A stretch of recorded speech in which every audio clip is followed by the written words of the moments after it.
As late winter fades into early spring, August to September marks a season of renewal and growth. The cool air begins to soften, the days grow longer, and Sydney gardens awaken with promise. This is the perfect time to prepare the soil, plant new seeds, and nurture young growth as the warmth slowly returns. Late winter offers gardeners a head start, while spring invites us to witness nature's renewal in full bloom. Join me as we explore this vibrant transition, where every sprout tells a story of fresh beginnings.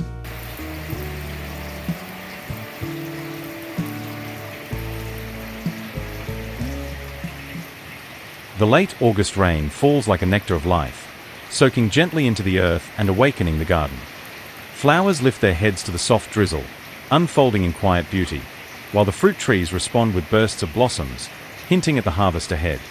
Every drop refreshes the soil, carrying the promise of growth and renewal. Under this tender rainfall, the garden stirs with energy, reminding us that spring is close at hand.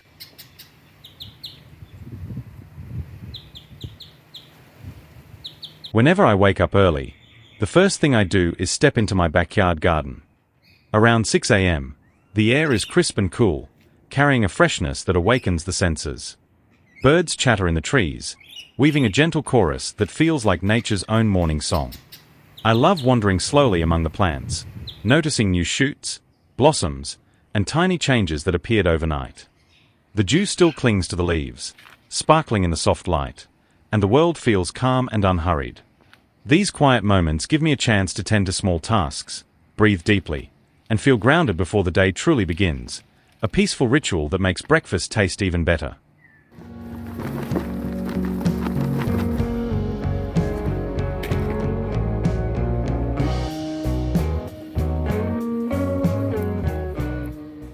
In Sydney, August is an excellent time to give citrus trees a boost with iron chelate or iron sulfate, just before the flush of spring growth begins. Supplying iron now helps prevent yellowing leaves and supports strong, healthy foliage. As the soil warms in September, the trees can absorb nutrients more efficiently, making late winter the perfect moment to prepare them for flowering and fruiting. It's also the ideal time to prune. While the trees are still resting, removing dead, diseased, or crossing branches causes minimal stress and encourages a healthier shape. Pruning opens the canopy to sunlight and airflow, reducing the risk of pests and fungal problems while promoting vigorous, balanced growth. With fresh energy and a tidy structure, the trees are ready to send out new shoots, blossoms, and eventually, abundant fruit as spring unfolds. This lychee tree has never been very productive, yielding only a few bunches of fruit each year. I had considered removing it altogether, but instead decided to try the girdling method to see if it might encourage better fruiting. I'm not experienced with this technique, and I would never attempt it on a tree I truly wanted to keep, since girdling can kill or shorten the life of fruit trees. However, because this tree was already destined for removal, I see it as an experiment. If it works, I'll enjoy the fruit, and if not, I'll replace it with something more productive. Before pruning, this mandarin tree looked messy, tall, and overgrown. After a careful prune, it has become more compact and tidy, with many dead and unhealthy branches removed. Now the tree is well prepared for fresh growth and spring flowering. Not long after pruning, new shoots and blossoms began to appear. From my experience, the citrus leaves that emerge in spring are usually free from leaf miners, while those that grow later in summer are much more likely to be affected. With consistent pruning, watering, and fertilizing, our fruit trees are now thriving and flowering profusely.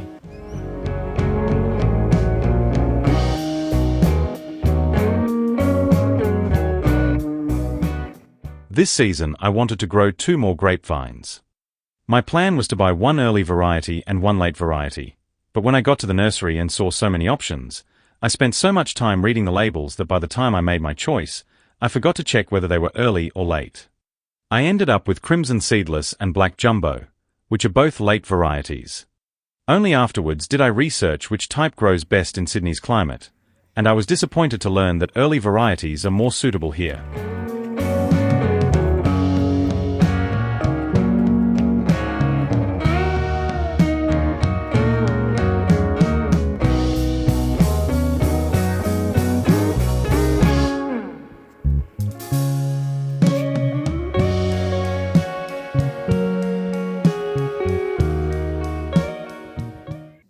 Our freesias are now in full bloom. For many years I only had the white flowering variety, and whenever their seeds ripened, I simply buried them in different spots around the garden. To my surprise, this year one of the seedlings has produced a yellow flower, quite different from its parent plant. This happens because freesias grown from seed don't always produce flowers identical to the parent. Instead, they can display natural variation due to cross-pollination or genetic diversity. Each seed carries a mix of traits, so new colors and forms sometimes appear, adding an element of surprise to the garden.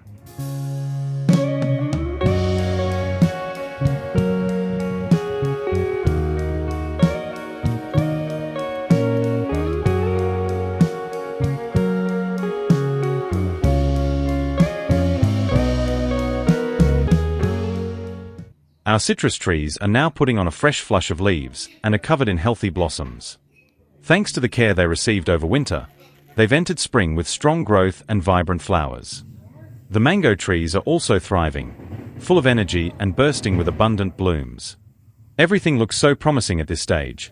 We can only hope that the weather remains kind and pests stay away, so these beautiful flowers have the chance to grow into mature, delicious fruits.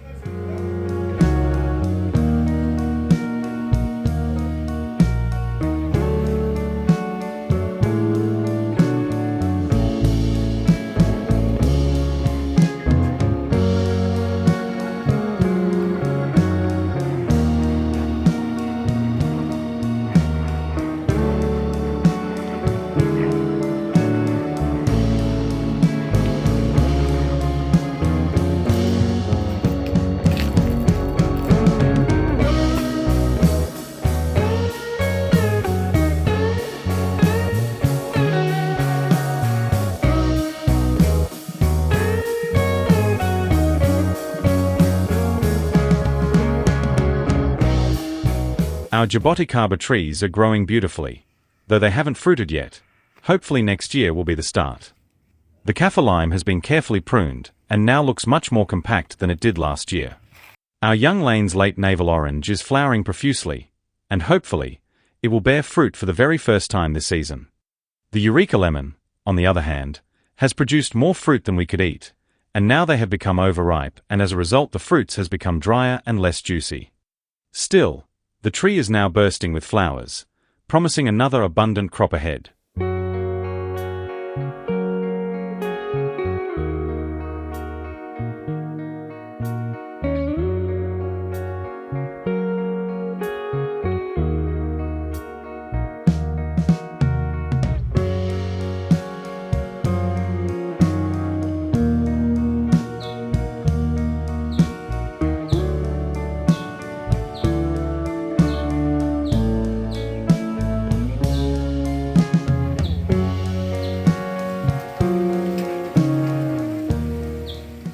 I pruned many large branches from this choc and mango tree, and I'm amazed to see flowers forming directly on the thick trunk.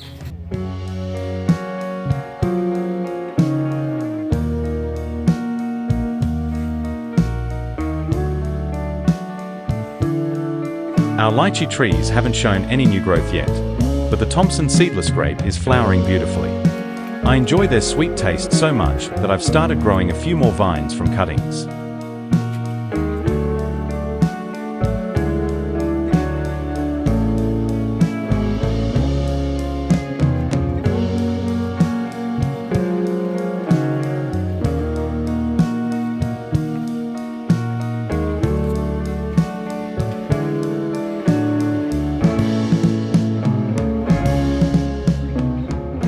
This grape is supposed to be seedless sun muscat, but last year the fruit had many seeds, so it might have been mislabeled. This grapevine actually grew from a grape seed I threw into the garden after eating the fruit, so I'm not sure what variety it really is. Thank you very much for watching. If you'd like to follow along and see how these flowers turn into fruit later in spring, please subscribe for more updates.